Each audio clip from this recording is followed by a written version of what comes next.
الله ثم الصلاة والسلام على رسول الله صلى الله عليه وسلم وبعد maanta oo axada oo ku beegan 23 bisha afraad 2023 shirka aan qabanayno shirkeena jaraa'id wuxuu ku saabsan yahay howlaha socday bariyahan oo ku saabsan arrimaha bajaajta golaha wasiirada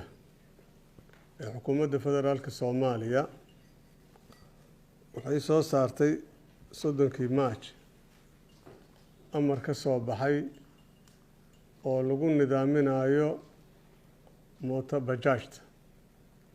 runtii waan la soconaa bajaajtu inay tahay shaqo abuur dhalinyaro badan ee Soomaaliyeed ee baagamudo ah inay shaqo u noqoto laakiin haddana dawladdu sideeda waxaa mas'uuliyad ka saaran tahay mar walbaba amniga nidaaminta kala dambeynta isu socodka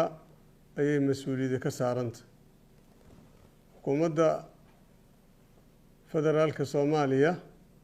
waxay soo saartay awaamir ku wajahan arrimaha bajaajta oo isugu jiro madabeynta iyo hakinta soo dejinta sidaa darteed waxaa loo xil saaray gobolka Banaadir inay fuliyaan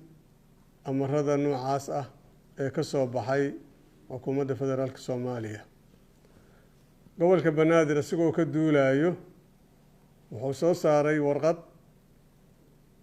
lagu waqtiyeynayo bilaabista fulinta oo amarkii ka soo baxay golaha wasiirada oo quseeyay madabeynta ama rinjiyeynta iyo kalareynta siinta A iyo B mootooyinka saan la wada soconaba mootooyinku magaalada waa ku badan yihiin ilaa tiro 50 ku dhow ama kaba badan ayaa lagu sheegaa suuragal maahan marka magaalada iska ciriiri ah wadooyinka xaaladaha aan ku sugannahay duruuftana haysato inay halkaasi maalin kastaba isku dhacyada shilalka amni darrada waxyaabaha u sabab ah waxaa ka mid ah jaamka iyo zaxmada faraha badan si loo yareeyo jaamkaasi dhalinyaradii shaqo abuurka u ahaadna aan loo wada joojin lama wada hakin mootooyinka lagamana saarin suuqa mana shaqay karaan lama dhihin laakiin waxaa awaamirtu ay aheeday A iyo B in laga dhigo oo gruubna A oo maalin shaqeeyo Bna ay maalin shaqeyso sidaa darteed niman danaystayaal ah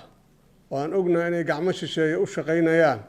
ciday doonaan ha ahaadaane ayaa ku soo dhex gambanaya mar kastaba ku soo dhex gambanaya markaasay waxay leeyihiin shaqo abuuray ahayd dhalinyarada baagamudo ah dadaa shaqadii laga joojinaya lacagaa nagala qaadanaya sabti axad lama shaqeynayo 15 maalmood haddiina lasoo reebo baa ciladaa geli karto saanay tahay caanadiid maqaarkoo meelaha dulduleela ka dayahalay marka caanadiid warkiisa kuma jirno dowlad amarkeedna waa fulin amar dowla mudeec ninkii diido dabaal waagan yaraynan maqli jirnay ilaa haddana waa sideedii annaga awaamirta soo baxdo oo dowladda ka soo baxdo waxaan ku qasbannahay in la dhaqan geliyaan ku qasbanna waana dhaqan gelinaynaa hay-adaha amnigana waxay amar u qabaan laga bilaabo 24 birita ah oo aan la bilaabi doono rinjiyeynta iyo kalareynta mootooyinka la bilaabi doono cidii isku diiwaan geliso kalareysata mootadeeda iyo ahlan wa sahlan laakiin mooto aan A ahayn ama mooto aan B ahayn magaalada kama shaqeynayso haddii Ilaahay yiraahdo taas waxa waaye qandiga jirida ka dhigta maxaa yeelay la siinayaa waliba lambarra la siinayaa taariikhadeedana waa la muujinayaa si aan amniga dadkayna shacabkan masaakiinta ah shalamaana darad iyo dilama maalmood ka hor maata bajaajad wax iskool bulisiyo isku qarxinaysay eeday maalin kastana waxa daroogada loo soo dhiibo waxa qashika loo soo dhiibo qayb ay ka yihiin anaga kulligood waa malihin dad badan oo wanaagsan ku jiro laakiin dadka wanaagsan waxa ka dhex kaluumaysto kuwa xun kuwaas xun sidaan soo qabanno muxuu ahay wixii madaxweynaha ugu dhawaaqay qoliyo kale maxay ahaayeen garawaayadu meel kasta ay galayaan sidaa darteed waxaan rabnaa inaan mootooyinkii la kalareeyo